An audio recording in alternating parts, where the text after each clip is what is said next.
الرحمن الذي خلقنا للعبادة والجان أخصنا بالتكريم بين الحيوان ونشهد أن لا إله إلا الله وحده لا شريك له شهادة موصلة إلى الجنان ونشهد أن محمدا عبده ورسوله المبعوث فينا بالهدى ودين الحق ليظهره على الأديان صلى الله عليه وعلى آله وصحبه الكرام ما دام الشمس والقمر بجريان والنجم والشجر يسجدان والسماء رفعها ووضع الميزان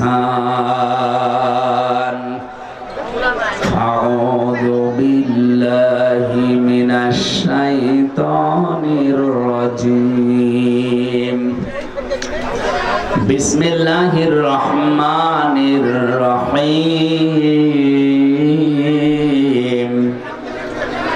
ما تدعوهم إليه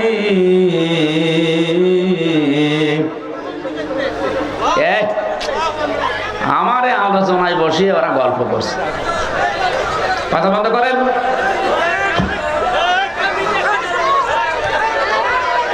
كبر على المشركين ما تدعوهم إليه الله يجتبي إليه من يشاء ويهدي إليه من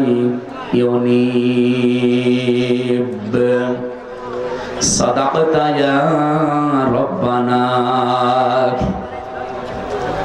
عن أبي هريرة رضي الله تعالى عنه قال قال النبي صلى الله عليه وسلم خير الناس من ينفع الناس إلى آخر الحديث رواه مسلم فقال تعالى في شان رسوله وما زادهم إلا إيمانا وتسليما اللهم صل على محمد وآله وصحبه وبارك وسلم না কিছু মানুষ আসলে ডিস্টার্ব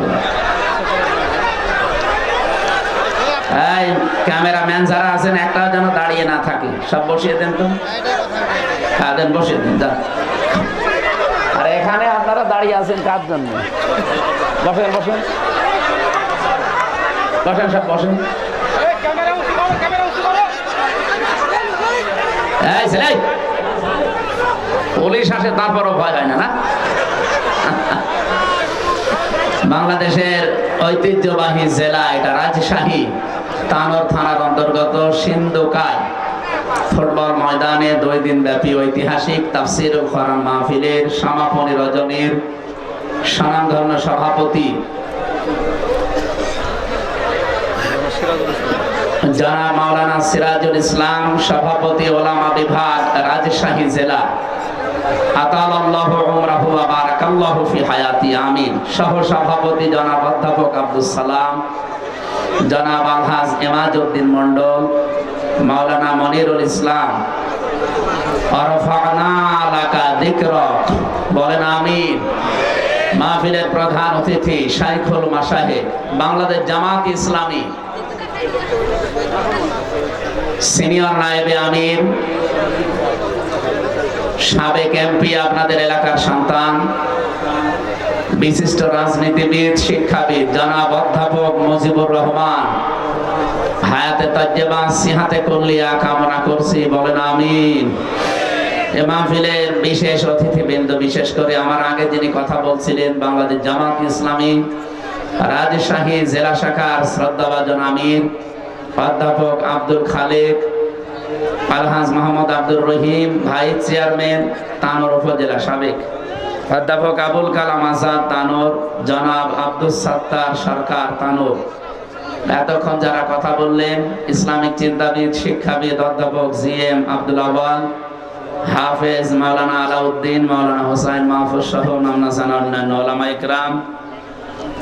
গতকাল এখানে যিনি এসেছিলেন নন্দিত মুফাসসিরে কোরআন মুফতি মাওলানা বজলুর রশিদ মিয়া, মাওলানা শাহ হোসেন মোহাম্মদ বুলবুল, হাফেজ কারি মাওলানা রায়হান কবির সহ নামনা জানা অন্যান্য ওলামা ইকরাম, মঞ্চে বসা সম্মানিত ব্যক্তিবর্গ, সামনে বসা মুসলমান ভাইরা, পর্দার আড়ালের সম্মানিতা মা এবং বোনেরা, প্রশাসনের এ থানার অফিসার ইনচার্জ, আমাদের অভিভাবক, শ্রদ্ধাভাজন ব্যক্তিত্ব আমাদের বড় ভাই জনাব আফজাল হোসাইন, এ থানাতে আরো যারা দায়িত্বশীল আছেন, প্রশাসনের অন্যান্য যে ভাইরা এসেছেন আজকে মাহফিলে, ওয়েলকাম জানাচ্ছি কোরআনের অনুষ্ঠানে। বিশ্বনবী জানিয়েছেন দুইটা চোখ জাহান্নামে যাবে না, তার ভেতরে এক নম্বরে ওনারা যারা জনগণের জানমাল ইজ্জত আবরু হেফাজতের জন্য রাত জেগে পাহারা দেয়। ওনারা যদি দায়িত্ব পালন না করে কি অবস্থা দাঁড়ায় আপনারা আগস্টের 6, 7, 8 তারিখ আমরা টের পেয়েছি, এখনো টের পাচ্ছি, মানে এখনো আমরা স্বস্তিতে অন্তত পুরা নিরাপত্তায় নেই। কারণ সম্পূর্ণ নিরাপত্তা পাওয়ার জন্য যে কাজগুলো আঞ্জাম দেওয়া দরকার এখনো সেই কাজ এ দেশে শুরু হয়নি। নিরাপত্তা, স্বস্তি, শান্তি এগুলো দেওয়ার একচ্ছত্র মালিকানা প্রশাসনের। একটু জোরে বলে। আর আল্লাহ দেবে কাদের? আল্লাহ পাক বলেন আল্লাযীনা আমানু ওয়া লাম ইয়ালবিসু ঈমানাহুম বিযুলমিন উলাইকা লাহুমুল আমন ইলা আখিরি আয়াত। সূরা আনআম 7 নম্বর পারা 17 নম্বর পৃষ্ঠার প্রথম নম্বর লাইনের 82 নম্বর আয়াতের প্রথম অংশে আছে এটা। তাফসীরে ফি জিলালিল কোরআন থেকে বলছি। আল্লামা সাইয়্যিদ কুতুব রাহমাতুল্লাহ আলাইহি লিখেছেন আল্লাযীনা আমানু, যারা ঈমান আনে, ওয়া লাম ইয়ালবিসু ঈমানাহুম বিযুলমিন, এবং তাদের ঈমানের সাথে যারা শিরিক এবং জুলুম মিশ্রণ করে না। এখানে জুলুম মানে শিরিক। তাদের ঈমানের সাথে যারা শিরিক মিশ্রণ করবে না, আল্লাহ পাক উলাইকা মানে চাঙ্গুলের এভাবে ইশারা দিয়ে জানিয়েছেন এরাই, উলাইকা লাহুমুল আমন, আমি আল্লাহর পক্ষ থেকে নিরাপত্তার হকদার। কোরআনে কারিমে সূরা ইউনূসের ভেতরে আমি পড়েছি সুম্মা নুনাজ্জিল্লাযীনা তাকাও, সুম্মা নুনাজ্জিল্লাযীনা তাকাও ওয়া নাযারুয যালিমিনা ফিহা জিসিয়া। সূরা মরিয়মে আছে এটা।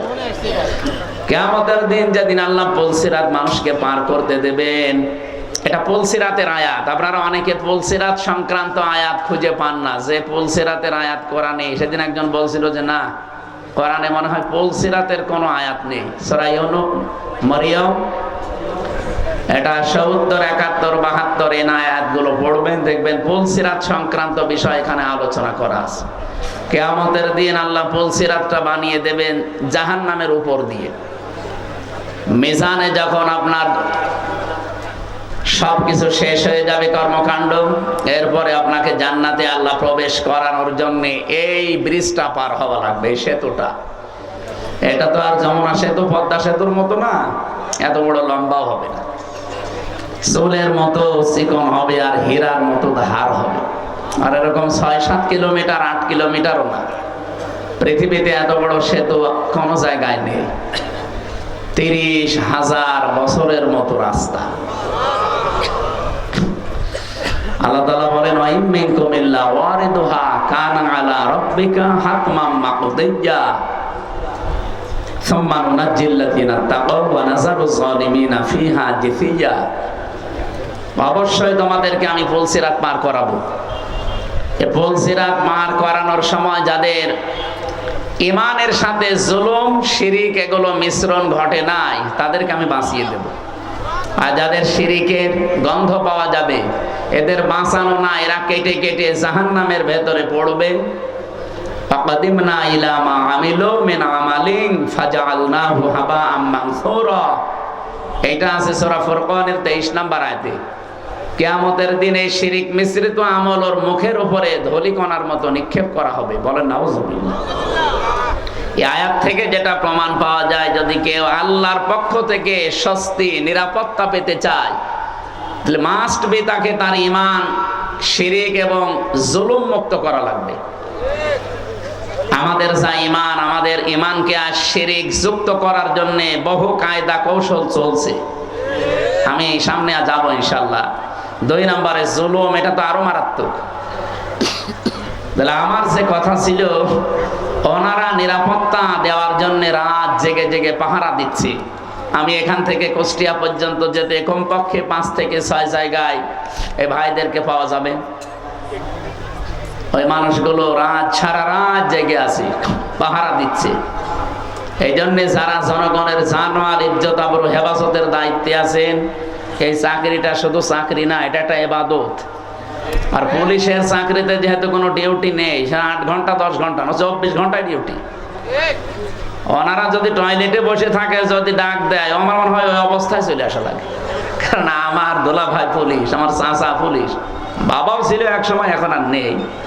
এই জন্য আমি ওনাদের কাজ কারবার কাছ থেকে দেখেছি, বহু কষ্ট স্বীকার করা লাগে এই কাজগুলোতে। এই জন্য এই চোখটা যেন আল্লাহ জাহান্নামের আগুনে না জ্বালান, সেরকম কাজকর্ম তাদের জীবনে করার তৌফিক আল্লাহ দান করে। কিন্তু পুরাটা জীবনই ওনাদের ইবাদত, 24 ঘন্টা ইবাদতের ভেতরে আছে। 2 নম্বরে ওই চোখ জাহান্নামে যাবে না যারা রাতের বেলা নিজের গুনার কথা স্মরণ করে কাঁদে। এখানে 2 প্রকার মানুষই আমরা আছি, ওনারাও আছে। এখানে রাত জেগে গুনার কথা স্মরণ করে কন্দন করা মানুষ নেই। সুতরাং আমরা 2 প্রকার চোখই নিয়ে এখানে বসে আছি। এই চোখ দিয়ে আজকে আল্লাহ কোরআনে কারিমের কিছু কথা দেখতে চায়, কান দিয়ে শুনতে চায়। আল্লাহ আমাদের তৌফিক দেন, বলেন আমিন। আমি যে কথা তুলেছিলাম ওইদিকে যাবো ইনশাআল্লাহ। দল মত জাতি বর্ণ ধর্ম নির্বিশেষে আজকের এই অনুষ্ঠান, এটা কি শুধু মুসলমানদের জন্য সাজিয়েছেন? না, অন্য ধর্মের যদি কেউ এসে থাকেন, নাকি এই থানায় অন্য ধর্মের মানুষ নেই? আছে। অন্য ধর্মের কেউ যদি এসে থাকেন, আপনাকে ওয়েলকাম জানাচ্ছি। আমার যতটুকু বাস্তবতায় আমি দেখেছি, আমার মনে হয় কোনো মানুষ যে ধর্মই মেনে চলুক, ও যদি একটু বিবেকটা কাজে লাগায়, তাহলে পৃথিবীর 4500 ধর্ম আছে, কোন ধর্মে তার এই বিবেকে সাই দেবে না যে আমি থাকি। শুধু মান বলবে, টেনে আসবে যে আমি এই পৃথিবীর শান্তির ধর্ম ইসলামে যেতে চাই। কয়েকদিন আগে যশোরে এক কলেজের অধ্যাপক, বিসিএস ক্যাডার, ওনারা বলেছিলাম যে স্যার, আপনাকে মুসলমান হওয়া লাগবে না, আপনি শুধু আমাদের ধর্মীয় গ্রন্থ কোরআন শরীফটা একটু বুঝে বুঝে পড়বেন। আপনি বাংলায় পড়েন, ইংরেজিতে পড়েন, যেভাবে হোক বুঝে পড়বেন।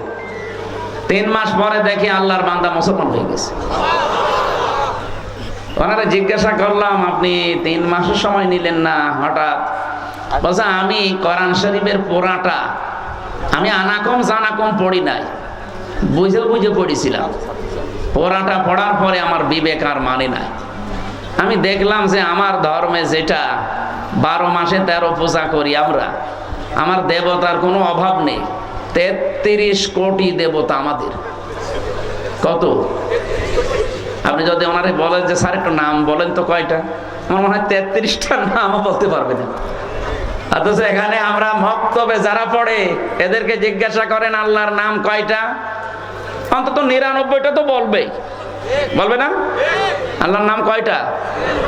না না, 5000-5000-এর উপরে আমরা তাফসিরে পড়েছি। আল্লাহর নাম 5000-এর উপরে। আমরা 99টা কায়দায় পেয়েছি, তো এটাই বলি। এইটাও অন্তত যারা মক্তবে 1-1.5 বছর 2 বছর পড়ে, ওদের একেবারে ঠোঁটস্থ থাকে, মুখস্থ না, ঠোঁটের আগায়। আর মক্তবে যারা শুরু করে তাদেরকে এই নামের গুণাগুণগুলো শিক্ষা দেওয়া হয়, যে রব মানে সৃষ্টিকর্তা, রব মানে প্রতিপালক, রব মানে আইনদাতা, রব মানে অভিভাবক, রব মানে উকিল। 19টা অর্থ কমপক্ষে শেখানো হয়।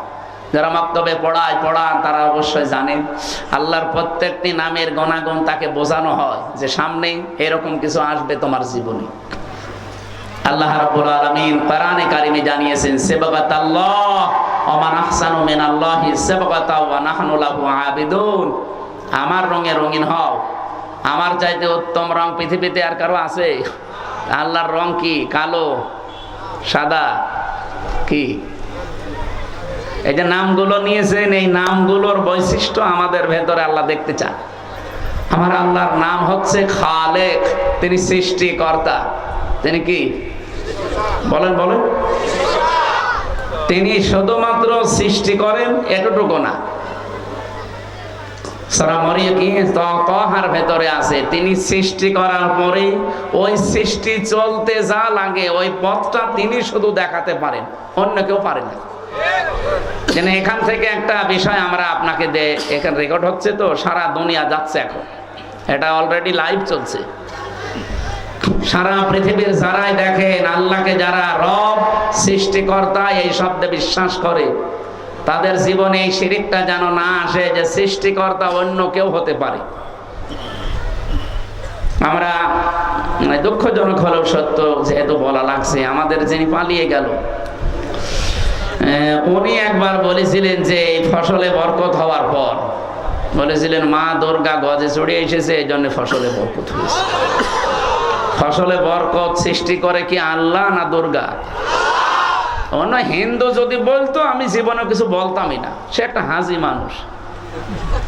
এরপর একজন মুসলমান বলেন তো ওনার মুখে কথা মানায়? আল্লাহর যেই গুণ, আপনি সেই গুণটা কার ভেতরে দিয়ে দিচ্ছেন একটু টের পাচ্ছেন না যে কি বলছেন আপনি? এখানে শিরিক যারা করে ওই এলাকাকে আল্লাহ রাব্বুল আলামিন নিরাপত্তার বেষ্টনীর বাইরে ফেলে দেন। এজন্য আমরা চাই আমাদের ব্যক্তি, পরিবার, সমাজ, রাষ্ট্র, আমাদের এই দেশটা নিরাপত্তা দিয়ে রাখুক চীন, ভারত, আমেরিকা, কে? আমরা আল্লাহর নিরাপত্তা চাই।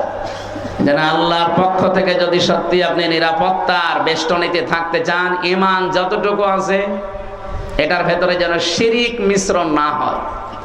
শিরিক কি? আল্লাহ যেটা পারে ওইটা অন্য কেউ পারে, এই বিশ্বাস করার নাম শিরিক। কি কথা বলেন? পৃথিবীতে আল্লাহ যেটা অন্তত পারে ওইটা অন্য কেউ পারে না। যদি কেউ বিশ্বাস করে না আমার এই ভগবানও পারে, এমনকি আমার এই পীর সাহেবও পারে, আপনি কিন্তু শিরিক করে ফেলেছেন। আর শিরিক করলে আপনি মুশরিক। কি বলেন? আর মুশরিক হলে তার জন্য আল্লাহর বানানো জান্নাত হারাম, তার বানানো জাহান্নাম ওয়াজিব। আমরা তো জাতিকে বাঁচাতে চাই অন্তত জাহান্নাম থেকে। আর জাহান্নাম যদি নাও পায়, আল্লাহ যেন জান্নাতের একটু বারান্দায়ও জায়গা দেয়। কি কথা বলেন না কেন? জান্নাতে এরকম একটা অনুষ্ঠান আল্লাহ নিজেই করবেন, আর নিজে থাকবেন সভাপতি, বিশ্বনবী হবেন প্রধান অতিথি। যারা জান্নাত পাবে তারা থাকবে শ্রোতা, অন্য কেউ ঢুকতে পারবে না। দাউদ আলাইহিস সালাম নিজের কণ্ঠ দিয়ে সূরা তাহা তেলাওয়াত করে অনুষ্ঠান উদ্বোধন করবেন। আমাদের নবী সূরা রহমান থেকে তেলাওয়াত করবেন। আর মহান রব্বুল ইজ্জাত ওয়াল জালাল নিজের কণ্ঠ দিয়ে সূরা ইয়াসিন তেলাওয়াত করে তার ওই জান্নাতি শ্রোতাদেরকে শোনাবেন। 50 আলফা সানা মিম্মা তাউদ্দুন। আমরা 1 2 3 করে যেভাবে গণনা করি, জান্নাতে আল্লাহর কুদরতের কণ্ঠে এক একটা আয়াত শুনতে সময় লাগবে 50,000 বছর। জান্নাতের যত নিয়ামত আছে মানুষ ভুলেই যাবে। আমাদের কপালে আছে কিনা আমরা জানি না, তবে আমরা আশা করতে পারি আল্লাহ যেন ওই ময়দানে আমাদের শ্রোতা হিসাবে একটু জায়গা করে দেন। বলেন আমিন। হ্যাঁ দেবে। আপনার জীবনে এমন কোন কাজ যদি থাকে যেটা আল্লাহ ছাড়া আর আপনি ছাড়া আর কেউ জানে না, আল্লাকা সিররুন ইনদাল্লাহ বাইনাকা আনতা ওয়া বাইনাল্লাহ, আল্লাকা সাদাকাতুন তাখফা লা ইয়ালামুহা ইল্লাল্লাহ। কবি বলছে এমন কোন কিছু তোমার জীবনে আছে, সাদাকা হোক নেক কাজ হোক, যেটা আল্লাহ ছাড়া আর তুমি ছাড়া কেউ জানে না, এরকম গোপন কিছু কাজ করে রাখবে। আমি এক ওসি সাহেবকে পড়াতাম বিশ্ববিদ্যালয়ে যখন ছিলাম, ওই 10 সালে। উনি আমার মাঝে মাঝে এই প্রশ্নটা করতেন যে দুনিয়ায় এমন কিছু গোপন কাজ করব কেউ জানে না, কিয়ামতের দিন যেন এটা নেওয়া যায় মালিকের কাছ থেকে। ওই দিন থেকে আমি এই কবিতাটা মুখস্থ করেছিলাম, এখনো পর্যন্ত নাড়া দেয় আমার অন্তরে। কথাটা অনেক দামি কথা না? আপনি গোপনে এমন কিছু করে রাখবেন যেন অন্য কেউ জানে না। ওই যে পাহাড়ের যে 3 যুবকের ঘটনা আমরা শুনি, তাদেরকে আল্লাহ মুক্ত করেছিলেন তাদের গোপন এই নেক কাজের কারণে। তারা 3 জনেই গোপনে আল্লাহকে খুশি করার জন্য এমন এমন নেক কাজ করেছিলেন যেটা আর কেউ জানতো না। আল্লাহ রাব্বুল আলামিন ওই 3টা নেক কাজের ওসিলা দিয়ে তারা এই গোপন কাজের যেই দোয়া করেছেন, এত বড় বিশাল বিপদ যেখানে মরণ ছাড়া উপায় ছিল না, ওই বিপদ আল্লাহ কাটিয়েছেন, কালো মেঘ দূর করে দিয়ে তাদেরকে আল্লাহ বাঁচিয়ে দিয়েছেন। এই জন্য এমন এমন কাজ জীবনে করে রাখবেন। এই যে যারা সেজদা দেন, রাতের বেলা উঠে একটু নিরিবিলি, পৃথিবীর সব ঘুমিয়ে গেছে, এমন একটা সেজদা লাগাবে, অন্তত এক সেজদায় যেন 1 ঘন্টা কেটে যায়। আমি জেলখানায় থাকতে 3টা বছর বহু সেজদা এমন পেয়েছি, মানুষকে নিজেও দিয়েছে, মজাও লাগে একটা আলাদা। আপনি 45 মিনিট 1 ঘন্টা সেজদায় পড়ে থাকেন, কিছু বলাও লাগবে না, শুধু এমনি পড়ে থাকবেন, মনে হবে আল্লাহ কুদরতি পাই আমি পড়ে আছি। একটা আলাদা অনির্বচন সুখ আপনাকে আল্লাহ দান করবে, যেটা কিনতে পাওয়া যায় না। আল্লাহ আমাদের জীবনে এরকম কিছু গোপন নেকির কাজ করার তৌফিক দেন, বলেন আমিন। আমার ভাইরা, আমার যে কথা তোলার ছিল আমি তুলেছি। আমাদের ঈমান আমরা শিরিক মুক্ত করতে চাই। নিরাপত্তা দেওয়ার একচ্ছত্র মালিকানা আমার আল্লাহর। পৃথিবীর কারো নিরাপত্তা নিয়ে মানুষ স্বস্তি শান্তিতে থাকতে পারে না যতক্ষণ আল্লাহ নিরাপত্তা না দেয়। কি কথা বলেন? কত মানুষদের নিরাপত্তা দেওয়ার জন্য এগিয়ে আসতেছে না বাংলার মানুষেরা, যতদিন পর্যন্ত আল্লাহর এই নিরাপত্তা আপনি না পাবেন, বাইরের যত বড় উন্নত রাষ্ট্র নিরাপত্তা দিয়ে তাদের নিরাপত্তারই তারা গ্যারান্টি দিতে পারছে না। আজকে ইসরায়েলে দেখেছেন, আজকে 12:30টার সময় কি ভূমিকম্প, অলরেডি একদিকে দাবানল জ্বলছে আর একদিকে ভূমিকম্প। ওদের 112টার উপরে উন্নত মেশিন কাজ করছে, পানি, ঔষধ এবং এই যে স্প্রে দিয়ে আগুন লেভাতে সক্ষম হচ্ছে না, কারণ এই আগুন তো আর হামসা ধরায়নি, আগুন ধরিয়েছে কে? ছারখার হয়ে যাচ্ছে পুড়ে। ওদের বিশ্ব রোড বন্ধ হয়ে গেছে, জেরুজালেমের রাস্তা বন্ধ হয়ে গেছে।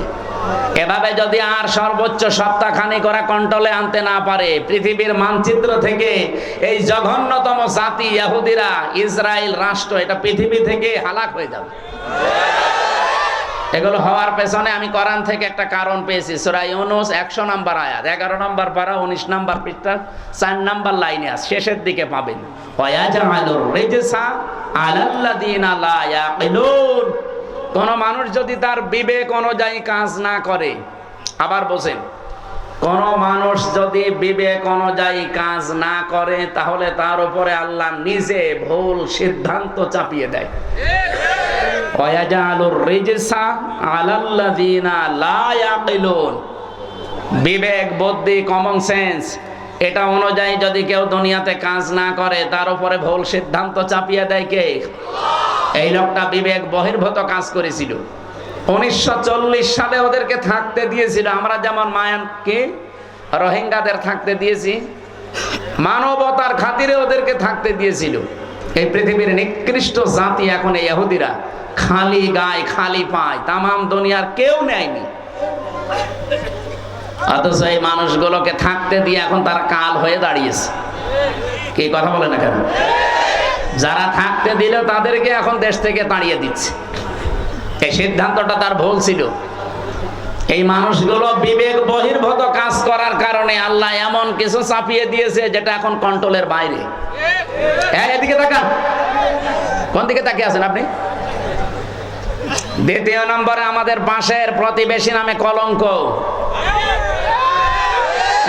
সবাই খারাপ না, এখানে কিছু উগ্রপন্থী এতদিন যারা আমাদেরকে সারা বিশ্বের মোড়লদের কাছে জঙ্গি হিসাবে দেখাতে চেয়েছে, এখন তাম দুনিয়ার সবচাইতে নিকৃষ্ট এবং বড় জঙ্গি ইন্ডিয়া।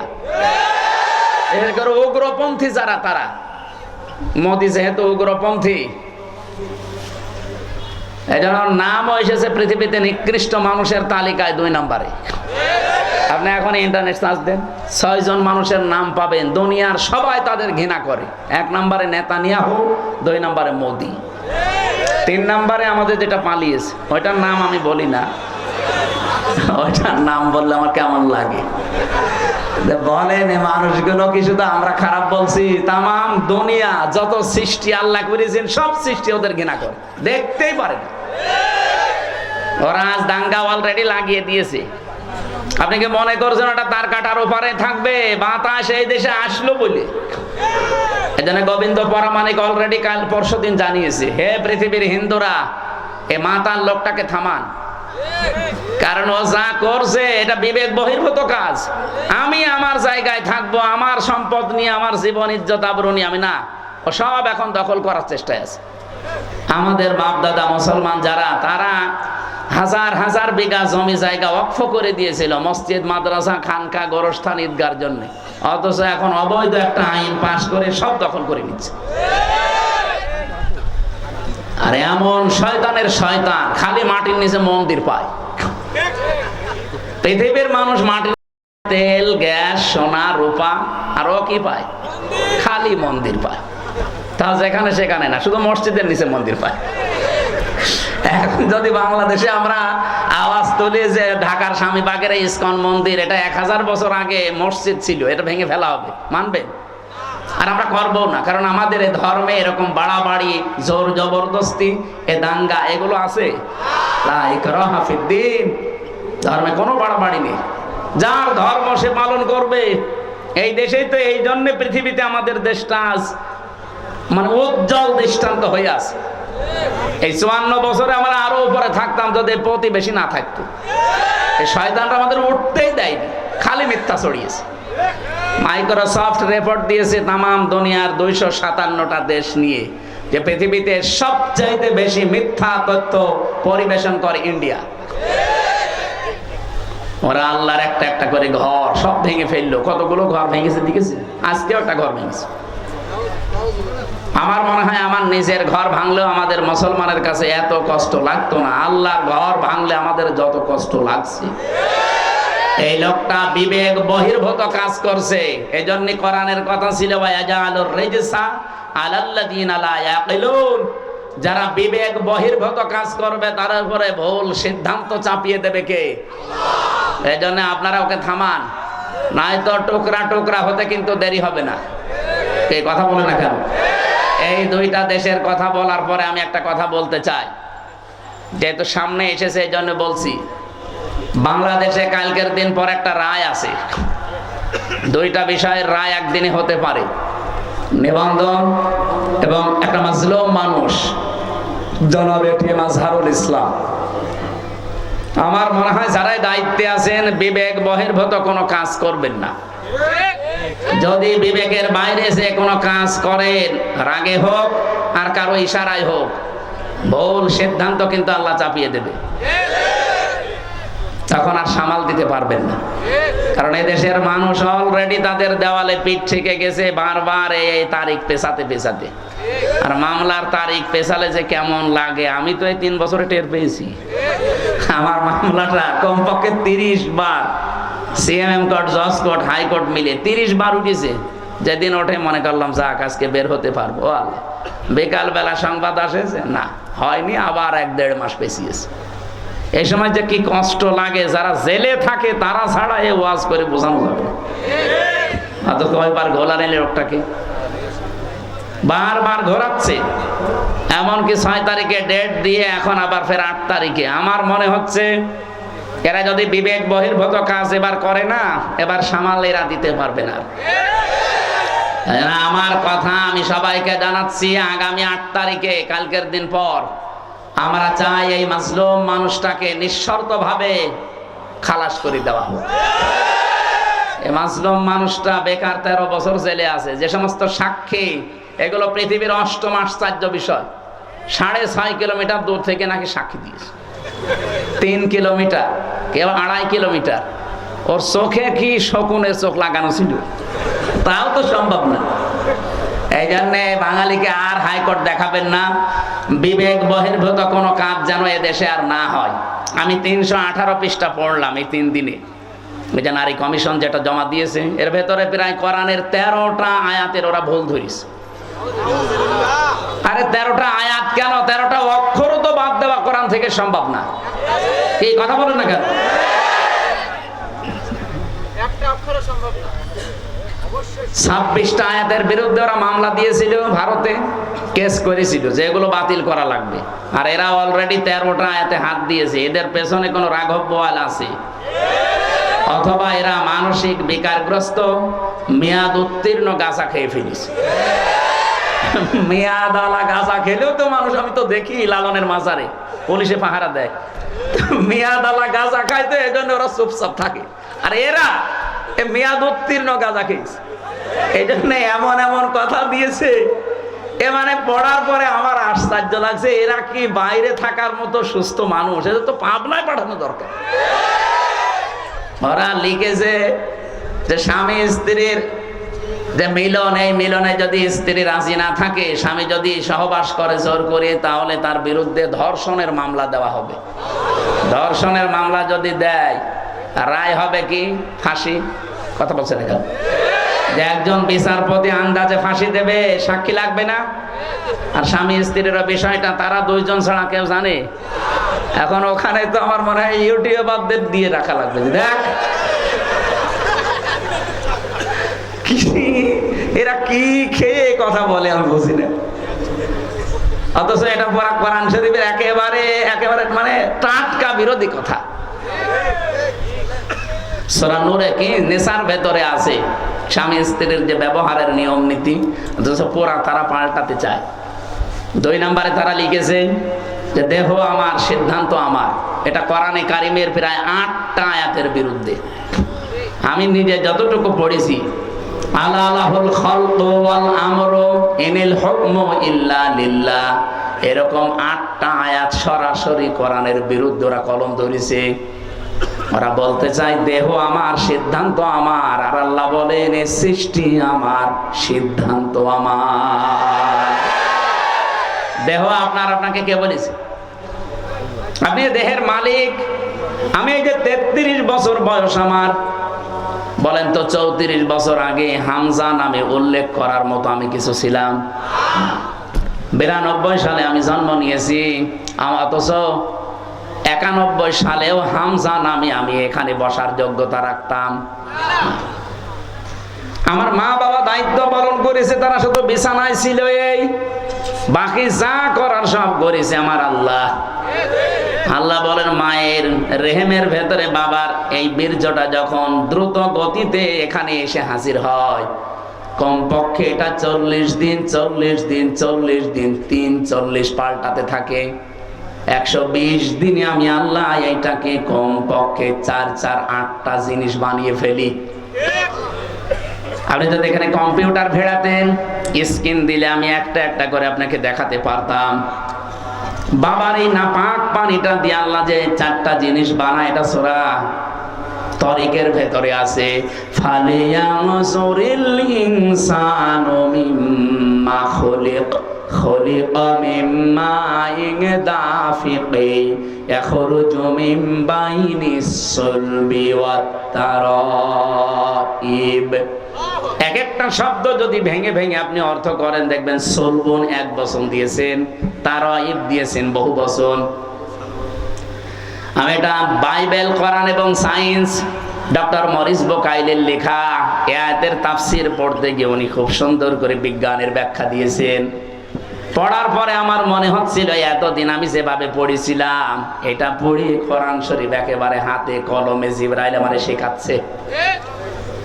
বাবার এই নাপাক পানিটা যখন যেতে থাকে, বিজ্ঞান এখন দেখাচ্ছে কম্পিউটার দিয়ে কমপক্ষে 40,000 হামজা তৈরি হওয়ার ক্ষমতা রাখে এক ফোঁটা বীর্য। মায়ের জরায়ুর যে দেওয়াল আছে এখানে ধাক্কা লেগে হয়তো অনেকে পড়ে যায়, যেতে পারে না ওই রেহেম পর্যন্ত। হয়তো কারো একটা যায়, দুইটা যায়, পাঁচটা যায়। এই পৃথিবীতে 13টা পর্যন্ত সন্তান জন্ম দিয়েছে এক মহিলা ক্যালিফোর্নিয়ায়। এর উপরে আর কেউ পারে নাই।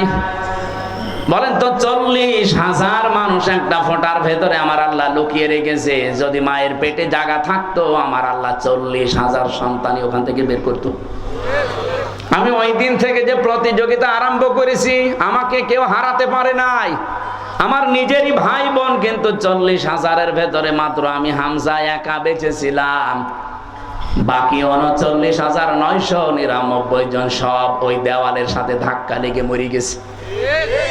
আল্লাহ পাক ওখানে আমাকে নিয়ে প্রথম 40 দিনে সুম্মা খালাকনান নুতফাতা আলাকাতান ফাখালাকনাল আলাকাতা মুদগাতান ফাখালাকনাল মুদগাতা ইযামা ইলা আখির আয়াত। সূরা মুমিনুনের ভেতরে আছে আল্লাহ পাক বলেন আমি নিজে ওইটা দিয়ে 4টা জিনিস বানাই, চুল, রগ, হাড় আর পর্দা। আর মায়ের রেহেমের যে কারারি মাকিন বলা হয়, যেখানে হাতের স্পর্শ লাগে না, এই জায়গায় একটা থলি আছে, নাপাক পানির থলি। এইটা দিয়ে আমি আল্লাহ 4টা জিনিস বানাই, রক্ত, গোশত, চর্বি আর চামড়া। 4 8টা জিনিস এক হয় 120 দিনের ভেতরে। তখন আমি আল্লাহ নিজের পক্ষ থেকে কমপক্ষে 5টা জিনিস আমার বান্দার জন্য দান করি। وَجَعَلَ لَكُمُ السَّمْعَ وَالْأَبْصَارَ وَالْأَفْئِدَةَ ইলা আখির আয়াত। এই তথ্যটা আছে সূরা নাহলের ভেতরে 14 নম্বর পারা, 14 নম্বর পৃষ্ঠা, 13 নম্বর লাইনের 78 নম্বর আয়াতের মাঝের অংশে আছে।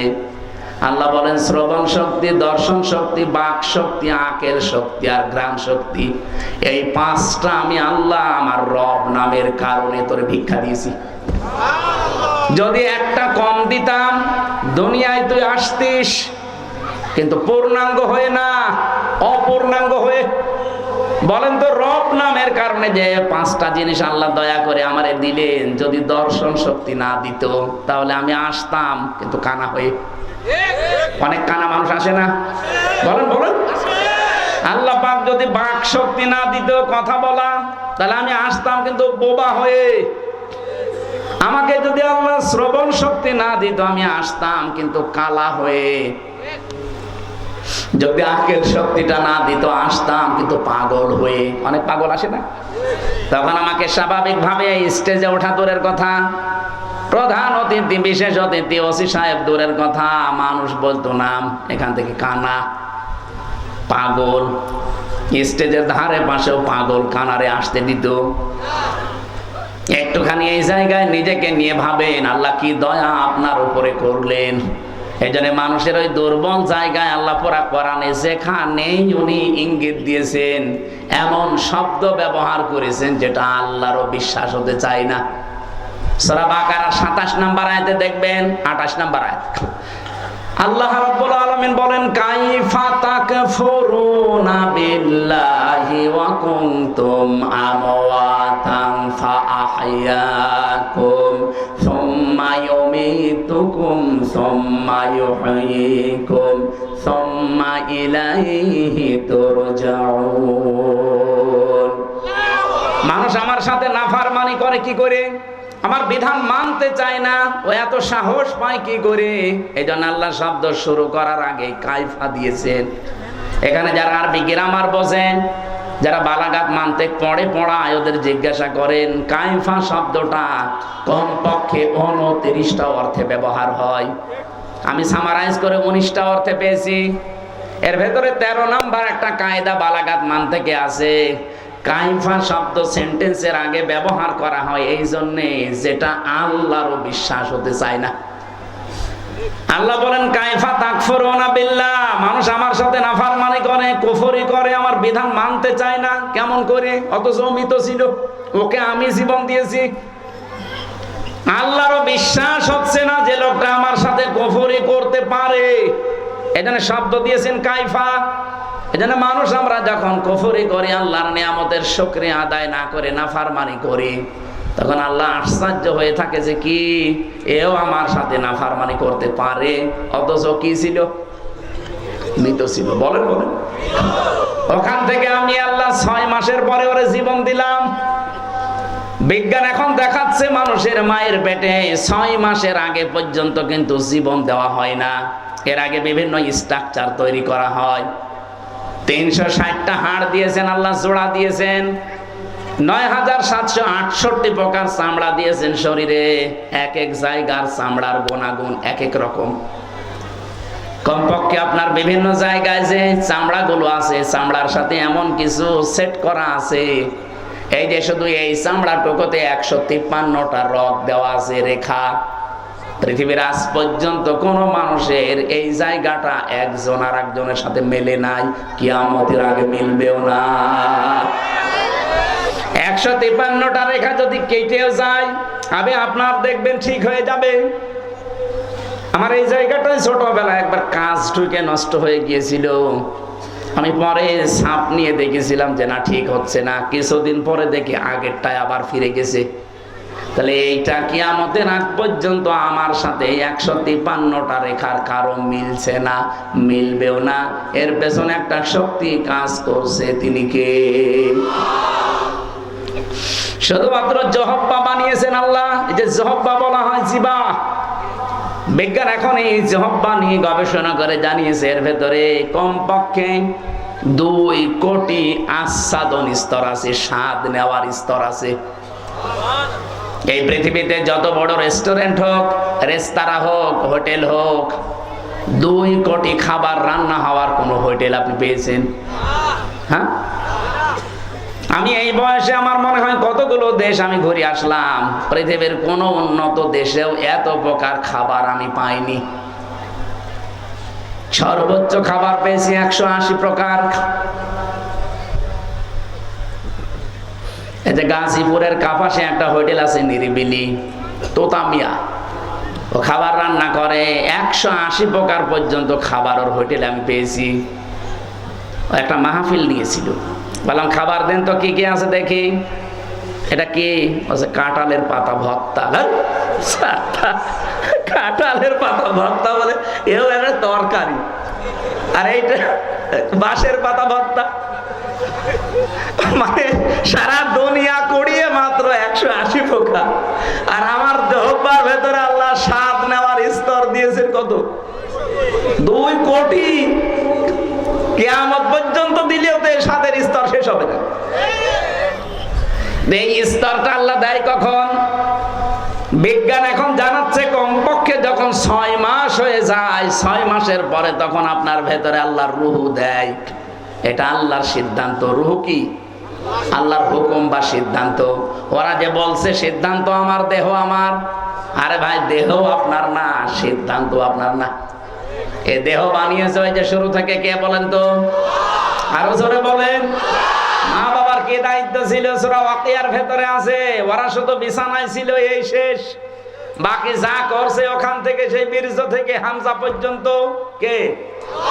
6 মাস পরে যখন ক্ষুধার উদ্রেক দেখা দেয়, আল্লাহ পাক তখন নিজে খাবার সরবরাহ করার জন্য, তার যে রাজ্জাক নামটা আছে, ওই রাজ্জাক নামের কারণে দুনিয়ার কোন খাবার দিলে তো আপনি হজম করতে পারবেন না, কারণ আপনার দাঁত নেই। আছে? এজন্য মায়ের মাসিক অসুখ বন্ধ করে দিয়ে ওই নাপাক রক্তটা আল্লাহ মুখ দিয়ে দেয় না, নাভির ভেতর দিয়ে পাস করে আমাকে বাঁচিয়ে রাখে। নবীজি বলেন আল্লাহ মুখ দিয়ে না দিয়ে নাভি দিয়ে দিয়েছে কেন জানো? পৃথিবীতে আল্লাহর বান্দারা এসে যেন এই মুখ দিয়ে কোনো নাপাক জিনিস ভেতরে না দেয়। অথচ আমরা আল্লাহর এমন বান্দা যে আল্লাহ মায়ের পেটের ভেতরে মুখটা পবিত্র রেখে দিয়েছে, নাপাক রক্ত মুখ দিয়ে দেয়নি, নাভি দিয়ে দিয়েছে। অথচ এসে এখানে কত মানুষ এই মুখে নাপাক জিনিস দেয়। বলেন তো, সুদের টাকা আর ঘোষের টাকা এটা পাক না নাপাক? এখানে কত মানুষ বসে আছে, টাকা ছেড়ে রাখে আর টাকা আসে। এটা কি বলে না? এটা আরেকটা নাম আছে। বলেন তো, এই যে 1000 টাকা যারা ছেড়ে দিয়েছেন, মাসে মাসে 100 টাকা 200 টাকা করে বেশি দেয়, এই কাজে যারা আছেন এই টাকাটা পান, এটা কি না পাক না পাক? যারা এগুলো করছেন তাদের ছেড়ে দেওয়া লাগবে, নয়তো আপনি নবীর হাদিস অনুযায়ী মায়ের সাথে জিনা করছেন। কারা কারা এই কাজে আছেন হাত তোলেন তো।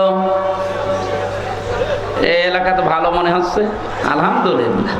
তাহলে তো ওসি সাহেবের কাছে অনেক নালিশ যায় না মনে হয়, এলাকা অনেক ভালো, একটা লোকও নেই। যারা এই যে নাপাক জিনিসগুলোর ভেতরে অন্যতম আরেকটা এলাকায় চলে কিনা আমি জানি না, বিড়ি আছে, এটা ছেড়ে দেবে, এটা বদ অভ্যাস। ওটা খেলে মুখ পর্যন্ত আমার মনে হয় গন্ধ হয়ে যায়। যারা খায় তারা তো টের পায় না, যারা পাশে দাঁড়ায় তারা টের পায়। আপনি একটু চিন্তা করেন না, আপনার এই নাভির ভেতর দিয়ে আল্লাহ পাস করে আপনাকে বাঁচিয়েছে, কেন মুখ দিয়ে ওটা দিতে পারতো না? আল্লাহ জানে যে আমার বান্দা এই নাপাক জিনিস আমি মুখ দিয়ে দিলে এ পুরটা নাপাক করে ফেলবে। আমি চাই এটা পবিত্র থাক, দুনিয়ায় যে আমি আল্লাহর পবিত্র নাম যেন উচ্চারণ করে। সুবহানাল্লাহ বলতে পারেন না? 6 মাসের পরে যখন রূহ এসে গেছে, খাবারের উদ্রেক দেখা দেয়। আল্লাহ পাক বলেন খাবার তো এভাবে চলতে থাকে, আস্তে আস্তে আমি আল্লাহ নিজে তখন আকৃতি বানাই। ওয়াল্লাযী ইউসাউবিরুকুম ফিল আরহামি কাইফা ইয়াশা ইলা আখিরি আয়াত। সূরা আলে ইমরান 3 নাম্বার পারা, এটা 9 নাম্বার পৃষ্ঠা 6 নাম্বার লাইনের 6 নাম্বার আয়াতের প্রথম অংশে আছে। আল্লাহ বলেন তিনি সে আল্লাহ যিনি মায়ের পেটের ভেতরে তোমাদের আকৃতি তৈরি করেন। তোমার যে আকার আকৃতি এটা পৃথিবীর কেউ বানায়নি, এটা আমার আল্লাহর নিজের সিদ্ধান্তে তৈরি হয়েছে। এই জন্য পৃথিবীর যত সৃষ্টি সবচাইতে সুন্দর সৃষ্টি মানুষ। কথা বলো, লাকাদ খালাকনাল ইনসানা ফি আহসানি তাকওয়িম। পৃথিবীতে সবচাইতে সুন্দর করে আল্লাহ বানিয়েছে মানুষের এই চেহারাকে, এত সুন্দর আর পৃথিবীর কোন সৃষ্টির ভেতরে আপনি পাবেন না। কিন্তু এই সুন্দর চেহারার মানুষগুলো যখন নিচে নামতে থাকে, সুম্মা রাদাদনাহু আসফালা সাফিলিন, এরা এত নিচে নামে যে পশু পাখি পর্যন্ত এত নিচে নামে না। এই বাংলাদেশে নিচে নামে নাই। আসিয়ার মতো 7 বছরের মেয়েকেও যারা ধর্ষণ করতে ছাড়ে না, ওরা কি মানুষ না জানোয়ার? জানোয়ার বললেও ভুল হবে, কারণ জানোয়ারও অত নিচে নামে না।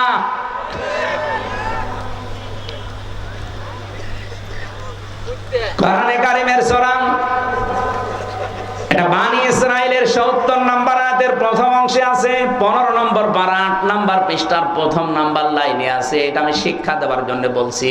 ওয়ালাকাদ কাররামনা বানি আদম, আল্লাহ পাক বলেন বনি আদম সন্তানকে আমি আল্লাহ সম্মানিত করেছি। কে? আরো জোরে। বনি আদম সন্তান হলেই হবে, সে কোন ধর্ম মানে ওটা তার ব্যাপার, কিন্তু বনি আদম সন্তানকে আমি সম্মান দিয়েছি। আল্লাহ এখানে বলেন না যে আমি মুসলমান সন্তানকে সম্মান দিয়েছি, না। বনি আদম সন্তান যারা মানুষ পদবাচ্চা বিবেচিত যারা, তাদের সম্মান দিয়েছে কে? কিন্তু দুঃখজনক হলেও সত্য, এই বাংলাদেশে এই সম্মানিত সৃষ্টি মানুষের সম্মান নিয়ে সবচাইতে বেশি সিনিমিনি খেলা হয়েছে। 54 বছর তো বটেই, 15.5 বছর আরো বেশি। আমরা চাই আগামীতে এই সম্মানিত সৃষ্টি আল্লাহ যাদের সম্মান দিলেন, এই বনি আদম সন্তানের সম্মান নিয়ে কেউ যেন সিনিমিনি খেলতে না পারে। আমার কথার অর্থ আপনি বুঝেছেন? আপনি না বুঝলেও এরা বুঝেছে। আগামীতে কেউ যেন এদের সম্মান নিয়ে সিনিমিনি খেলতে না পারে, সেই ব্যবস্থা করা লাগবে। যারা এই ব্যবস্থা ভেঙে দিয়েছিলেন ওইটা আবার জোড়াতালি দেওয়া লাগবে। আল্লাহর কথা তো অনেক ওজন, আপনি টের পাননি, আমি অনেক ভেতরে চলে গেছি। এই সম্মানিত সৃষ্টির সম্মান আমরা চাই, এদের শান্তি স্বস্তি নিরাপত্তা কল্যাণ আমার আল্লাহর পক্ষ থেকে। যে মানুষগুলো তাদের ঈমানের সাথে শিরিক এবং জুলুম মিশ্রণ করবে না, তাদের জন্য। জুলুম কি? যেই জিনিস যেখানে রাখা দরকার ওইটা ওই জায়গায় না রেখে অন্য জায়গায় রাখার নাম জুলুম। এই যে মাথার এই টুপিটা থাকা দরকার মাথায়, এটা যদি কেউ পায়ের কাছে রাখে টুপির সাথে জুলুম।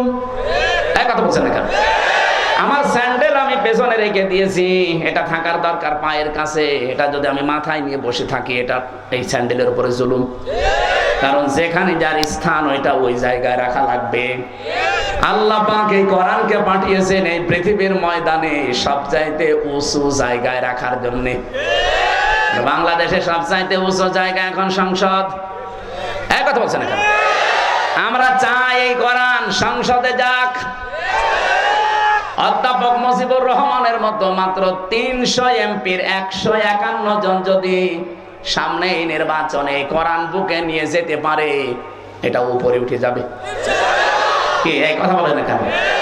300 জন লাগবে না, মাত্র 151 জন অধ্যাপক মুজিবুর রহমান আমরা চাই, যারা কোরআন বুকে নিয়ে যেতে পারবে। আর সংসদের প্রথম অধিবেশনে তারা বিল আনবে। মাননীয় স্পিকার, আমরা নামাজের আর যাকাতের বিল চাই। মানে যখন বলবে হাত তোলেন, 151 জন যদি হাত তুলে ফেলে, ওই দিন নামাজটা কায়েম হয়ে যাবে দেশে, যাকাতটা সরকারি ভাবে কায়েম হয়ে যাবে। তখন আর নামাজের ওয়াজ যাকাতের ওয়াজ করা লাগবে না। ভালো কাজগুলো সব আইন পাশের মাধ্যমে চালু হয়ে যাবে। অন্যায় কাজ, অবৈধ কাজ সব আইন পাশ করে বন্ধ করে দেওয়া হবে। সূরা হজের এই 40-41 নম্বর আয়াতে 4টা কর্মসূচি আছে। আমরা চাই মানুষের শান্তি, স্বস্তি, নিরাপত্তা, জুলুম থেকে বাঁচার জন্য এই 4টা কাজ রাষ্ট্রীয়ভাবে জারি হোক। 54 বছরে যারা গেছে জারি করে নাই, এবার যারা যাবে তারা যেন করে, সেই ব্যবস্থা করে দেওয়ার দায়িত্ব ফেরেশতাদের। কাদের? বলেন। আমি যে আয়াতের শেষ অংশ পড়েছিলাম এই সংক্রান্তই আমি এসেছি এবার জায়গা মতো। আল্লাহ পাক বলেন, কাবুরা আলাল মুশরিকিনা মা তাদউহুম ইলাই। আমি কমিশনের এটা বাদ দিয়ে দিলাম। আমি একটা শিক্ষা দিতে চেয়েছিলাম, আমার মনে হয় আপনারা বুঝে ফেলেছেন যে দেহ আমার, সিদ্ধান্ত আমার, এটা আল্লাহর সাথে শিরিক। কারণ দেহ আমার না, সিদ্ধান্ত আমার না। দেহ আল্লাহ বানিয়েছে, সিদ্ধান্ত তার। ওটা সূরা আরাফের 54 নম্বর আয়াতের মাঝের অংশে আছে। আপনি বাড়িতে তাফসীরে দেখে নিন। আমার আয়াত হচ্ছে সূরা শুআরা। সূরা শুআরার 13 নম্বর আয়াতের শেষের অংশ। আমরা যদি সত্যি এই দেশে 151 জনকে সংসদে পাঠাতে চাই যারা বুকে কোরআন নিয়ে প্রবেশ করবে, এই কথা শুনলে সবচাইতে বেশি রাগ করবে মুশরিকরা। এই জন্য কাবুরা আলাল মুশরিকিনা মা তাদউহুম ইলাই। হে নবী, আপনি যেদিকে ডাকতেছেন মানুষকে, যান আকিমুদ্দিন, যেটা অধ্যাপক সাহেব পড়ছিলেন, নামাজের মতো, রোজার মতো, যাকাত দেওয়ার মতোই ফরজ হচ্ছে আল্লাহর এই জমিনে আল্লাহর বিধানটা কায়েম করা। এই পৃথিবীতে যত নবী আল্লাহ পাঠিয়েছেন, শুধু 2 জন নবী বাদ দিয়ে প্রত্যেক নবীর উপরে তাদের আসল মিশন আর ভিশন ছিল এইটা, আনাকিমুদ্দিন ওয়ালা তাতাফাররাকু ফি। দিন কায়েম করো, কোনো ফতোয়াবাজি করবে না। এই বাংলাদেশে এরকম একটা পরিবেশ তৈরি হচ্ছে, দল মত জাতি বর্ণ ধর্ম নির্বিশেষে সবাই গোবিন্দ পরামানিকের মতো মানুষ বলছে এই দেশে ইসলাম কায়েম হলে আমরা সবচাইতে নিরাপদে থাকতে পারবো। আর আপনি কি বলছেন? কি সে একটা হিন্দু মানুষ যদি কথা বলতে পারে? সেদিন গাইবান্ধায় হিন্দু এক পুরোহিত, আপনারা দেখেছেন, আমিরে জামাতের আগে বক্তব্য দেওয়ার সময় বলেছে এই দেশে যদি ইসলাম যায় ক্ষমতায়, এদেশের অন্যান্য ধর্মের মানুষরা সবচাইতে বেশি নিরাপত্তায় থাকতে পারে। তারা অলরেডি এখন বুঝে ফেলছে। এই জন্য আমাদের জীবনের সব ফরজের বড় ফরজ এইটা হাতে নেওয়া দরকার। দিন যতদিন কায়েম না হবে ততদিন আমাদের স্বস্তি নেই। এটা কারো কাছে যদি রাজনীতি মনে হয়, হ্যাঁ এটাই আমাদের রাজনীতি। এটা যদি কারো কাছে মনে হয় যে এটা ধর্ম ব্যবসা, হ্যাঁ এটাই আমার ধর্ম ব্যবসা। কারো কাছে যদি মনে হয় এটা দুনিয়ার কাজ, হ্যাঁ এটাই আমার দুনিয়ার কাজ। কারণ আমার এই কাজ দিয়ে আমি আখেরাত তৈরি করতে চাই। আমি একা না, আমার চাইতে বড় বড় যারা, আপনি তাকান, শারআ লাকুম মিনাদ-দ্বীন মা ওয়াসসা বিহি। ওয়াসসা মানে কি? শক্তিশালী উপদেশ। আল্লাহ বলেন লাকুম মিনাদ-দ্বীন, আমি নির্ধারিত করে দিয়েছি, নির্দিষ্ট করে দিয়েছি, নির্ধারণ করে দিয়েছি তোমাদের জন্য আমার দ্বীনকে, মা ওয়াসসা বিহি, শুধুমাত্র এতটুকু বলে আল্লাহ শেষ করে দেননি। আল্লাহ বলেন আমি শক্তিশালী উপদেশ দিয়েছি নূহকে, হে নবী আপনাকে দিলাম যেমন মুসাকে, ঈসাকে, ইব্রাহিমকে একই নির্দেশ দিয়েছিলাম। আমি আয়াতের তাফসীর পড়তে গিয়ে দেখেছি এই পৃথিবীতে যত নবীকে আল্লাহ পাঠিয়েছিলেন এক একজন নবীর শরীয়ত ছিল আলাদা আলাদা, কিন্তু দিন ছিল এক। আমার কথা বুঝেন? পৃথিবীর যত নবীকে আল্লাহ পাঠালেন প্রত্যেকটি নবীর দিন ছিল এক, কিন্তু শরীয়ত আলাদা আলাদা। এটা বোঝাতে গিয়ে আমি তাফসীরে একটা উদাহরণ পেয়েছি। এই এদিকে তাকান। একজন বাড়িওয়ালা 5 জন কর্মচারী রেখেছে, এক একটা কর্মচারীর কাজ আলাদা আলাদা। মালিক কয়জন? আর জোরে। কিন্তু কাজ যাদেরকে 5টা কর্মচারী আলাদা আলাদা দিয়েছে, প্রত্যেকটা অর্ডারের উপরে মালিকের যেহেতু হুকুম আছে, প্রত্যেকটা হুকুমের দাম আছে না নেই? তারা তো প্রত্যেকেই মালিকের কর্মচারী, কাজ এক একজনকে এক একটা ভাগ করে দিয়েছে। কেউ বাজার করবে, কেউ বাড়ি ঘর ঝাড়ু দেবে, কেউ দারোয়ানিতে করবে। আল্লাহ পাক বলেন আমি মালিক, আমি দিন একটাই পাঠিয়েছি, কিন্তু এক এক নবীর শরীয়তে জীবন বিধানের ভেতরে আলাদা আলাদা নিয়ম দিয়েছিলাম। আমাদের নবী মুহাম্মদ রাসূলুল্লাহকে আল্লাহ যে শরীয়ত দিয়েছেন, আদমকে সে শরীয়ত দেয়নি। হযরত ঈসাকে যে শরীয়ত দিয়েছে, মুসাকে সেটা দেয়নি। কিন্তু লক্ষণীয় বিষয় একটা, যত নবী এসেছে দিন সবার কিন্তু এক ছিল, আর সবাইকে আল্লাহ নির্দেশ দিয়েছে আনাকিমুদ্দিন, দিন কায়েম করো। তাফসীরে আমি 2টা জিনিস এখান থেকে আরো ফলো করে পেয়েছি। এইদিকে তাকান। দিন যতদিন পর্যন্ত কায়েম না হবে তোমার ব্যক্তি, পরিবার, সমাজ, রাষ্ট্র, এলাকায়, আবার শুনুন, দিন যতদিন কায়েম না হবে তোমার এলাকায়, তোমার ব্যক্তিতে, পরিবারে, সমাজে, রাষ্ট্রে, যতদিন পূর্ণাঙ্গ দিন কায়েম করা সম্ভব হবে না, ততদিন পর্যন্ত যতটুকু দিন আছে অতটুকুই টিকিয়ে রাখার জন্য চেষ্টা করা লাগবে। না আমি বোঝাতে পারিনি, এটা একটু কঠিন। দিন এখনো বাংলাদেশে যেহেতু কোরআনের 500 আইন আছে, একটাও কায়েম নেই। আছে? হ্যাঁ, কিছু কিছু আছে হালকা। এই যে পারিবারিক আইন, যেটা বিবাহ শাদী, এটা ইসলাম দেখেই হয়। আমাদের জমি জায়গা বন্টন, এটা ইসলাম দেখেই হয়। এক কথা বলছেন এখানে, নাকি অন্য কোন নিয়ম নীতি মেনে করি আমরা? হ্যাঁ, সে ব্যক্তিগত কিছু মানুষ আলাদা আলাদা করতে পারে, সেটা আলাদা। কিন্তু আমরা অধিকাংশ মানুষ অন্তত পারিবারিক জীবনী আইনগুলো এখনো আছে। তাহলে যতদিন পর্যন্ত পূর্ণাঙ্গ দিন এই দেশে কায়েম না হবে, ততদিন পর্যন্ত অন্তত যতটুকু দিন আছে এইটাকে টিকিয়ে রাখার জন্য চেষ্টা করা লাগবে। এখন সেইটাও যদি হাতছাড়া হয়ে যায়, ওরা যে 318 পৃষ্ঠার রিপোর্ট দিয়েছে, পুরাটা পড়ে আমি নিজের এই ছোট মাথায় পেয়েছি প্রায় 13টা কোরআনের আয়াত ওরা পাল্টিয়ে ফেলেছি।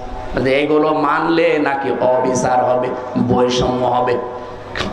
ইসলাম মানলে যদি বৈষম্য হয়, তাহলে কোন ধর্ম মানলে বৈষম্য দূর হবে বলেন তো দেখি? পৃথিবীর অন্যান্য ধর্মের কিতাবগুলো একটু টাচ করেন।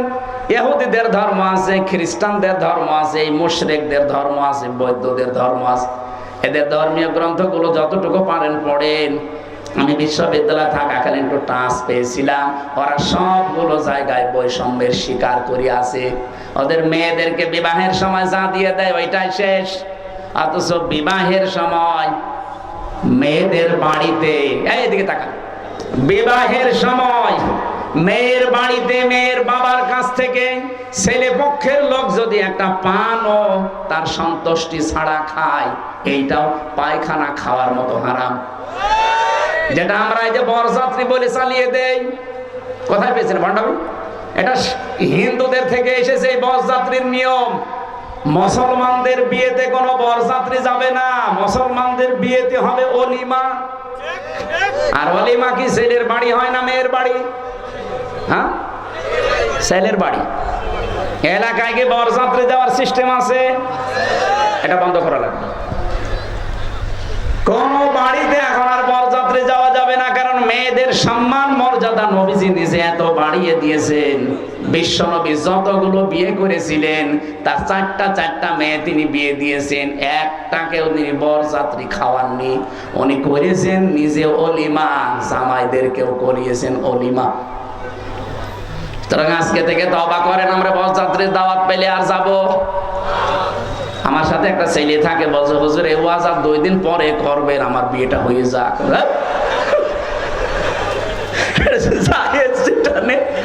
জায়েজ নেই তো জায়েজ নেই, ওইটা আমি জায়েজ করবো মানে আজকে থেকে হারাম।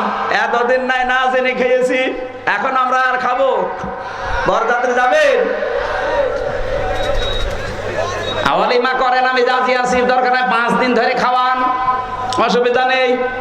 সম্মানিত মা বোনেরা, আপনাদের এই জায়গায় নারী কমিশন হাত দিয়েছে।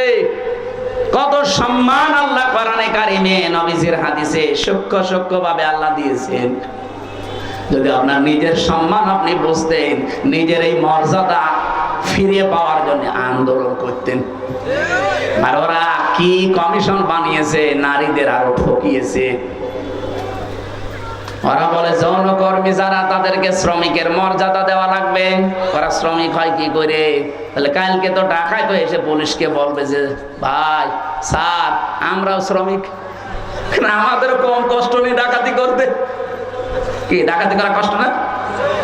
তারাও তো তাদের কাজের স্বীকৃতি চাইবে ইউনূস সাহেবের কাছে যে আমাদেরকেও স্বীকৃতি দেন, আমরাও শ্রমিক, আমাদেরও ঘাম ঝরে। এটা না করে যদি ওনারা এই যে 1 লক্ষ যৌনকর্মী আছে সারা বাংলাদেশ মিলে, সরকারি জরিপ, এই 1 লক্ষ মানুষকে, ওই মানুষগুলো সরকারি ভাবে যারা টাকা বিভিন্ন জায়গায় ব্যাংকে পড়ে থাকে, ছাতা পড়ে যায়, কেউ জানে না, ওই টাকাগুলো নিয়ে নেন। জাকাতের মাধ্যমে হোক, এককালীন দানের মাধ্যমে, কাজ জোর করেই নেন, দরকার টাকা পড়ে থাকবে কেন? কাইলা ইয়াকুনা দুলাতাম বাইনাল আগনিয়াই মিনকুম, আল্লাহ বলেন আমি চাই না এক জায়গায় অর্থ সম্পদ টাকা পয়সা জমা হয়ে থাক, এটা ছড়িয়ে যাক, এটা কাজে লাগুক। সুতরাং এই টাকাগুলো আমার মনে হয় রাষ্ট্রীয় ভাবে সব আদায় করে 1 লক্ষ মেয়েদের পুনর্বাসন করা দরকার। কে কথা বলে না কেন? ভাইদের 2টা করে গরু কিনে দেন, 5টা ছাগল কিনে দেন, অথবা সেলাই মেশিন কিনে দেন, এমব্রয়ডারি করার জায়গা করে দেন। ওরা নিজেরা হালাল কর্মজীবন তৈরি করে সংসার করে দুনিয়ায় সম্মানের সাথে বেশি থাক। খুব বেশি না, মাত্র 1 লাখ আছে সারা বাংলাদেশ মিলে। গোপনে যেগুলো আছে ওগুলো বাদ দিলাম। এই কাজ আপনারা কোন নিয়মে লিখলেন? এটা কোরআনের বিরুদ্ধে আছে, এমনকি মানব অধিকারেরও বিরুদ্ধে। যারা এই যে রাজবাড়ী গোয়ালন্দ ঘাটে যারা কাজ করছে, যশোরে কাজ করছে, নারায়ণগঞ্জে কাজ করছে, এই মানুষগুলো যারা যায় এখানে, এরা কি মানে নিয়ম নীতি মেনে যায়? আপনারা ওসব বুঝবেন, আপনাদের বলার দরকার নেই। এই কাজগুলো যারা করছেন কিছুদিন পরে দেখবেন এদের HIV এইডস হবে।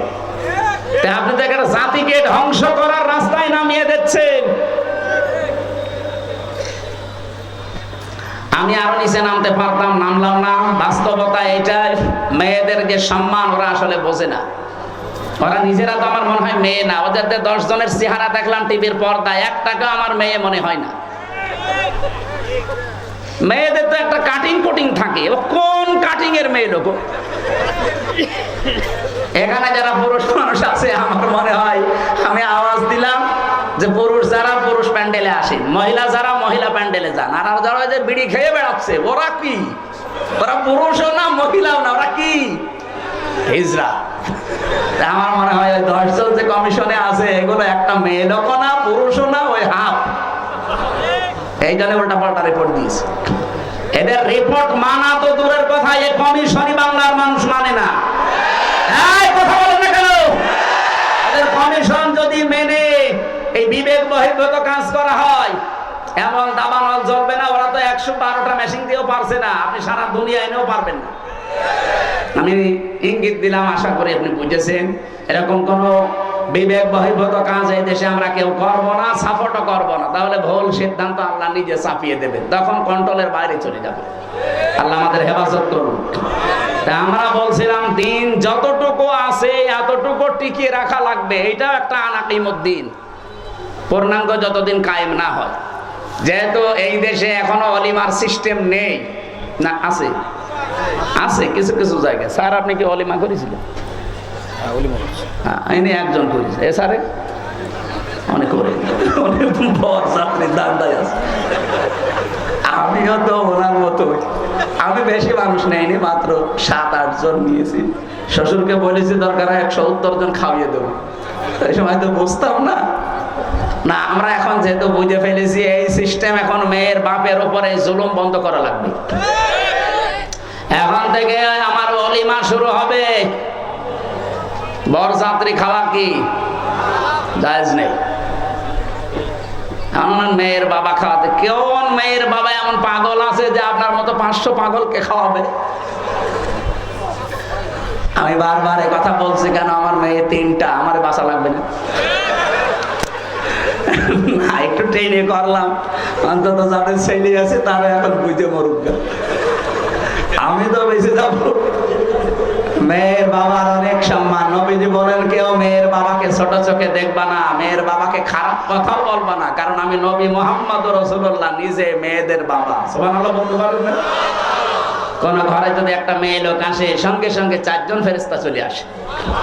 কোন পরিবারে একটা ছেলে এসেছে, সঙ্গে সঙ্গে একটা ফেরেশতা আসবে, এ কথাও নেই।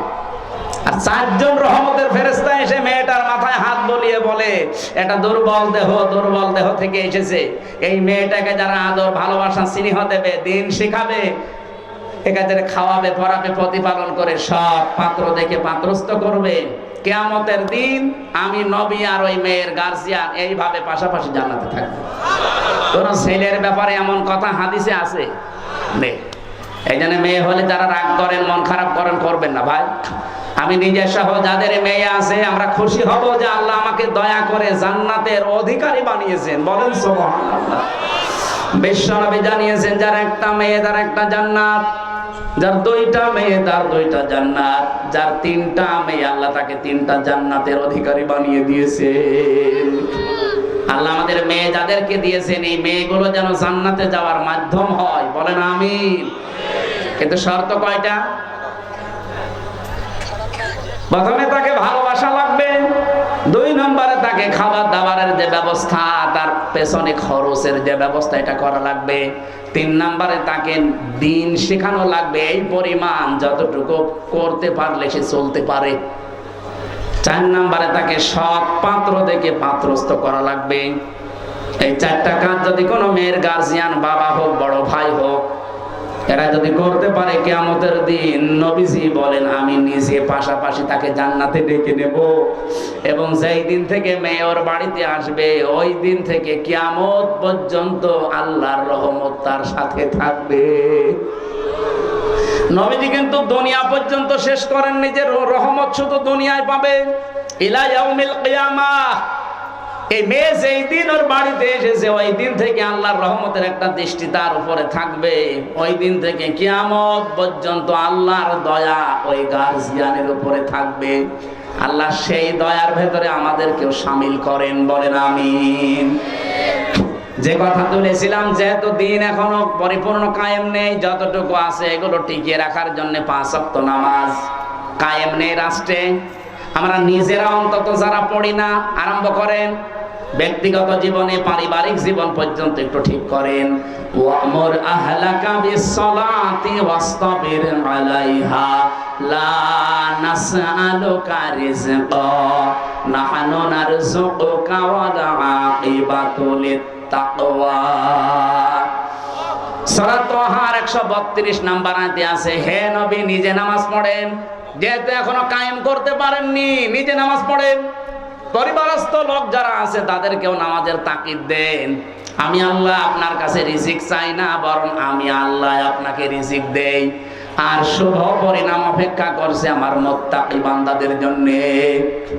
এখানে দিন যেহেতু এখন আমরা কায়েম করতে পারি না, এবার পূর্ণাঙ্গ ভাবে যতটুকু আছে এতটুকু টিকিয়ে রাখার চেষ্টা করা ফরজ। আর এই কথাগুলো বললে সব চাইতে মন খারাপ হবে, খারাপ লাগবে যারা শিরিক করে বেড়ায়, যাদের ইমানের ভেতরে শিরিক আছে, যারা মুশরিক তারা। আল্লাহ পাক বলেন, আল্লাহু ইয়াজতাবি ইলাইহি মাইয়াশা। আল্লাহর দিন আল্লাহর জমিনে কায়েম করার জন্য সবাইকে আল্লাহ নির্বাচিত করবে না, আল্লাহ সবাইকে পছন্দ করবে না, সবাইকে আল্লাহ বাছাইও করবে না। ইজতাবি শব্দের শাব্দিক অর্থ হচ্ছে নির্বাচিত করা, বাছাই করা, নির্ধারণ করা, পছন্দ করা। আল্লাহ শুধু পছন্দ করবে তাকে, ওয়াহদি ইলাইহি মাইয়ুনিব, যে লোকটা আল্লাহর দিকে মন থেকে ফিরে আসতে চায়। সুতরাং আজকে থেকে আপনি আল্লাহর বিধানের দিকে মন থেকে ফিরে আসার চেষ্টা করেন, আপনাকে আল্লাহ দিন কায়েমের কর্মী বানিয়ে দেবে ইনশাআল্লাহ। আল্লাহ আমি সহ যারা এসেছি এই জমিনে দিন কায়েমের একজন কর্মী হিসাবে দায়িত্ব পালন করা আল্লাহ যে কবুল করবেন, তাদের সাথে আমাদেরকেও যেন পছন্দ করেন। বলেন আমিন। আরো জোরে বলছি আমিন। মেয়েরা যারা এসেছেন, সম্মানিত মা বোনেরা, জেলে থাকা অবস্থায় আমি কয়েকটা বই লিখেছিলাম মেয়েদের উপরে। তার ভেতরে একটা আছে এই যে এটা, দাম্পত্য জীবনের সমস্যা এবং তার সমাধান কি হবে। কারণ এই 3 বছরে আমি একটা জিনিস পেয়েছি, 100 জনের প্রায় 70 জন জেল খাটতেছে তার বর কারণে। হয় যৌতুকের মামলা, অথবা এই যে নারী নির্যাতনের মামলা, যে কোনো, আমার মনে হয় সাদদের কাছে এরকম মামলায় বেশি যায়। হয় জমি জায়গা নাই মেয়ে লোক। এই বইটা নিজের বউকে পড়াবেন, মেয়েকে পড়াবেন, 120 পৃষ্ঠা আছে। দাম্পত্য জীবনের কলহ এবং তার সমাধান এই বইটার ভেতরে পাবেন। আর একটা আছে শুধুমাত্র পুরুষের জন্য, পুরুষ মানুষ সংসারে কি কি কাজ করবে দাম্পত্য জীবনে, এটা একটু নিয়েছেন যদি থাকে। আর একটা আদর্শ নারী আছে, মেয়েদের আদর্শ কোন কোন মহিলা হবে। এই যে যারা কমিশন বানিয়েছে এরা আপনার আদর্শ না, কারা হবে এর ভেতরে 6 জনের জীবনী দেওয়া আছে। আর এটা সৃষ্টি জগৎ নিয়ে লেখা, আমি যেভাবে তথ্য দিচ্ছিলাম এখান থেকে দিয়েছি। এটা শুধু শিক্ষিত মানুষদের জন্য। গাড়িতে পাওয়া যাবে, যাওয়ার সময় নিয়েছেন, স্যারকে দিয়ে দিন। আমি আজকের মতো আর পাচ্ছি না, আজকের মতো শেষ করে দিলাম। আল্লাহুম্মা আমিন। লা ইলাহা ইল্লা আনতা সুবহানাকা ইন্নী কুনতু মিনাজ জালিমিন। লা হাওলা ওয়ালা কুওয়াতা ইল্লা বিল্লাহিল আলিয়্যিল আযীম। রব্বুল আলামিন, রাত 11:30 বাজতেছে, গভীর রজনী, সামনে আমাদের তাহাজ্জুদের নামাজ, ফজরের নামাজ, সকালে কর্মজীবন আছে। এই জন্য আমরা শেষ করে দিয়েছি। যতটুকুই বললাম আল্লাহ দুনিয়ায় আমল করার সুযোগ দাও। বিশাল আয়োজনে তুমি যদি খুশি হয়ে থাকো, কোরআনের এই প্রচারে সবগুলো বিশ্ব নবীর রওজায় পৌঁছিয়ে দাও। দুনিয়ার মাটির নিচে যারা ঈমান নিয়ে ঘুমিয়ে গেছে এদেরকে মাফ করে দাও। রব্বুল আলামিন, মাহফিলের সম্মানিত সভাপতি, সহ সভাপতি যারা এসেছে, মাওলানা সিরাজুল ইসলাম সহ প্রত্যেককে তুমি মাফ করে দাও। মাহফিলের প্রধান অতিথি অধ্যাপক মুজিবুর রহমান, বিশেষ মেহমান অধ্যাপক আব্দুল খালেক সহ যত অতিথি এসেছে আল্লাহ অতিথিদেরকেও তুমি অমরের মতো কবুল করো। মাহফিলে আজকে প্রশাসনের যে ভাইগুলো এসেছেন, বিশেষ করে আমাদের অভিভাবক জনাব আফজাল হোসেন, এতানোর থানার সম্মানিত অফিসার ইনচার্জ সহ যত ভাইরা এসেছে, নিজেদের বাবা মা, আত্মীয় স্বজন, ভাই বোন, স্ত্রী পুত্র ছেড়ে দিয়ে বাংলার বিভিন্ন প্রান্তে যারা দায়িত্ব পালন করে জনগণের জান মাল ইজ্জত আবরু হেফাজতের জন্য, তাদের বাড়ি ঘর, স্ত্রী পুত্র সন্তানাদি আল্লাহ তুমি পাহারাদার হয়ে যাও। তাদের শরীরকে তুমি জনগণের জন্য সুস্থ রাখো। পুরা দায়িত্বটাই ইবাদত হিসাবে কবুল করে নাও। যত মানুষ আমরা দূর দূরান্ত থেকে আসলাম, আমাদের যাওয়া আসায় তুমি বরকত দাও। কোরআনের এই আয়াতটা জীবনে পঙ্খানুপঙ্খানু মেনে চলার সুযোগ দান করো। মা বোনদেরকে খাদিজাতুল কুবরার মতো বানিয়ে দাও। এ মাহফিলে বরণ্যের সদস্য যারা কাজ করেছেন, এদেরকে যে মা পেটে নিয়েছে মায়ের পেট খাদিজার মতো বানিয়ে দাও। এলাকায় মাটির নিচে যারা এই ঘুমিয়ে আছে, কোরআনের ইজ্জতে মাফ করে দাও। মাওলানা আব্দুল আওয়াল সহ নামনা জানা যত আলেমরা এখানে কথা বললেন, আলেমদেরকে আলেমদের কাতারে তুমি কিয়ামতে শামিল করে দাও। 3টা বছর কারাগারে এবং রিমান্ডে আমি অসুস্থ হয়ে গেছি, আল্লাহ আমাকে আগের অবস্থায় ফিরিয়ে দাও। বাংলার জমিনটা তোমার কালাম দিয়ে চলছে, দিন কায়েম হয়ে গেছে, এটা দেখে মরার সুযোগ দাও। বারাকাল্লাহু লানা ওয়া লাকুম ফিল কোরআনিল আযীম। জীবনের শেষ কথা যেন এটা বলতে পারি, লা ইলাহা ইল্লাল্লাহু মুহাম্মাদুর রাসূলুল্লাহ। আসসালামু আলাইকুম। আস্তে আস্তে ওই যে গাড়িতে আছে বইটা নিয়েছি। আসসালাম।